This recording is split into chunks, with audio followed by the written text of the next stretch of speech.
herbivora, karnivora, omnivora.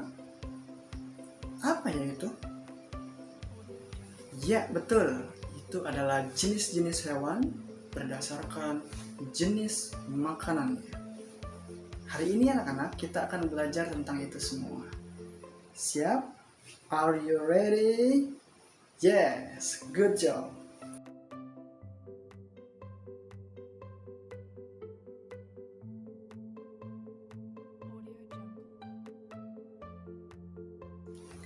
Assalamualaikum warahmatullahi wabarakatuh. Good morning, student. How are you today?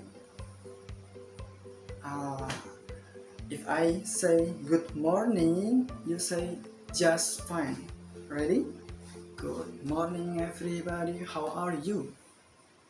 Good morning, everybody. How are you? Good morning to you. Good morning to me. Good morning, everybody. How are you? Good morning, everybody. Say ready.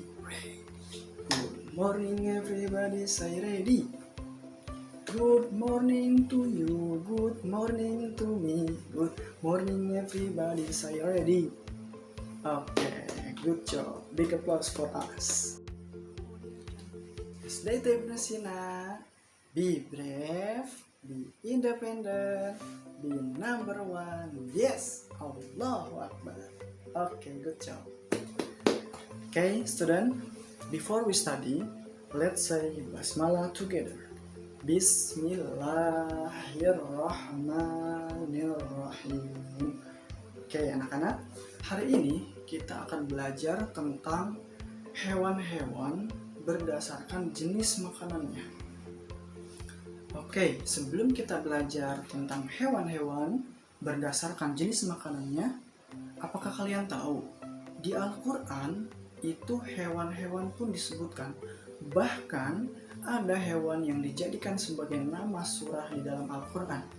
Di antaranya ada Al-Baqarah, sapi betina, ada An-Nahl, lebah, An-Naml, semut, Al-Ankabut, laba-laba, dan Al-Fil, gajah. Ada juga yang hewan ternak, yaitu Al-An'am. Nah, Ustadz mau bacakan dulu salah satu surah di dalam Al-Quran yang menceritakan tentang hewan ternak. Nah, kita akan bacakan ya ayat Al-Qurannya. Tapi Ustadz mau ambil Al-Qurannya dulu. Di mana ya Al-Qurannya? Ini dia Al-Qurannya. Ada nama Ustadznya loh. Keren kan? Oke, kita baca ya. A'udzu billahi minasyaitonir rajim. Bismillahirrahmanirrahim. Wal an'ama khalaqaha lakum fiha dif'un wa manafi'. Wa manafi'u wa minha ta'kulun. Artinya, dan hewan ternak telah diciptakannya untuk kamu, padanya ada bulu yang menghangatkan dan berbagai manfaat, dan sebagiannya kamu makan. Nah, jadi hewan-hewan ternak yang diciptakan itu banyak sekali manfaatnya untuk kita. Hari ini kita akan belajar tentang hewan-hewan tersebut. Nah, anak-anak, ini adalah contoh salah satu hewan herbivora atau pemakan tumbuhan. Apa nama hewan ini? Ya, betul, sapi. Nah, tadi di Al-Quran ada juga surah yang namanya sapi, yakni surah Al-Baqarah. Pintar sekali ya, masih ingat. Nah, sapi ini termasuk salah satu hewan herbivora. Kenapa? Karena mereka memakan tumbuh-tumbuhan, juga daun-daunan. Makanya mereka tergolong hewan herbivora ya. Kemudian sapi ini kira-kira ada manfaatnya nggak ya untuk manusia? Banyak sekali manfaatnya, mulai dari susunya, untuk kita minum, dagingnya untuk kita makan, untuk kita konsumsi, kulitnya dijadikan sebagai pakaian, dan masih banyak lagi. Tenaganya pun sapi bisa dimanfaatkan untuk manusia, untuk membajak sawah, untuk transportasi pinter, dan masih banyak lagi ya manfaat-manfaat dari sapi.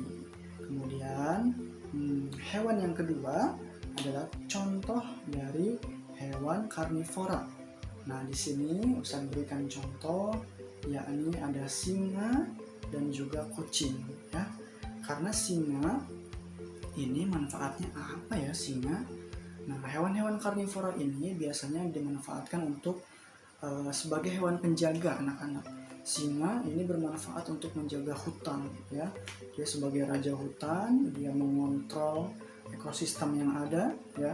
Kemudian kucing itu walaupun ada beberapa yang memakan tumbuhan ya, tapi kucing juga termasuk salah satu hewan karnivora karena dia suka makan daging.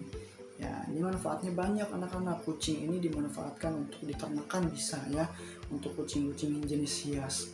Kemudian sebagai penjaga di rumah bisa, karena di rumah kalian nanti bisa terhindar dari tikus dan lain-lain ya. Nanti kucing juga bisa dimanfaatkan sebagai teman bermain ya, bagi yang suka kucing tentunya ya.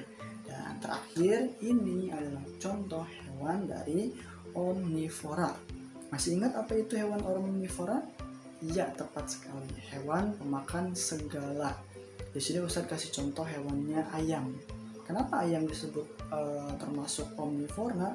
Karena ayam makan apa aja ya. Ada biji-bijian, jagung, beras, padi, kemudian cacing. Nah, hewan juga suka makan cacing ya.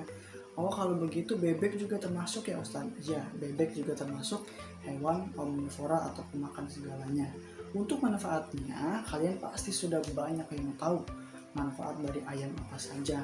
Pasti sangat banyak ya, mulai dari telurnya, dagingnya, bulu-bulunya, dan masih banyak lagi. Telur, daging itu dimanfaatkan untuk konsumsi manusia. Bisa digoreng, bisa direbus, bisa dibikin nasi goreng. Ayam kemudian dagingnya juga bisa digoreng, dijadikan fried chicken dan lain-lain, dijadikan sate dan lain-lain ya.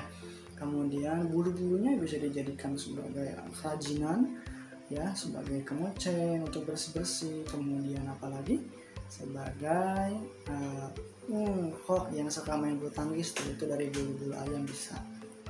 Kemudian apalagi yang manfaatnya banyak ya dari ayam.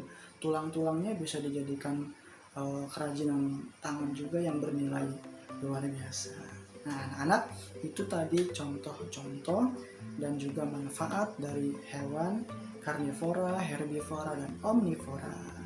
Nah, itu tadi anak-anak, hewan-hewan yang dibedakan berdasarkan jenis makanannya. Masih ingat ada berapa? Ada 3. Yang pertama ada herbivora, yaitu hewan makan tumbuhan. Masih ingat gak contohnya tadi apa saja? Betul, ada kambing, sapi, kelinci, dan lain-lain. Yang kedua, ada karnivora, yaitu hewan pemakan daging. Contohnya harimau, singa, serigala, dan masih banyak lagi. Dan yang terakhir, ada omnivora, yaitu hewan pemakan tumbuhan juga daging atau pemakan segala. Contohnya ada ayam, kemudian ada bebek, dan lain-lain, masih banyak ya. Oke, mungkin itu saja untuk pembelajaran hari ini. Mudah-mudahan bermanfaat, mudah-mudahan kalian bisa bertambah ilmunya. Oke, because the time is over, let's say hamdalah together. Alhamdulillahirabbil alamin. Dari Ustaz cukup sekian. Assalamualaikum warahmatullahi wabarakatuh.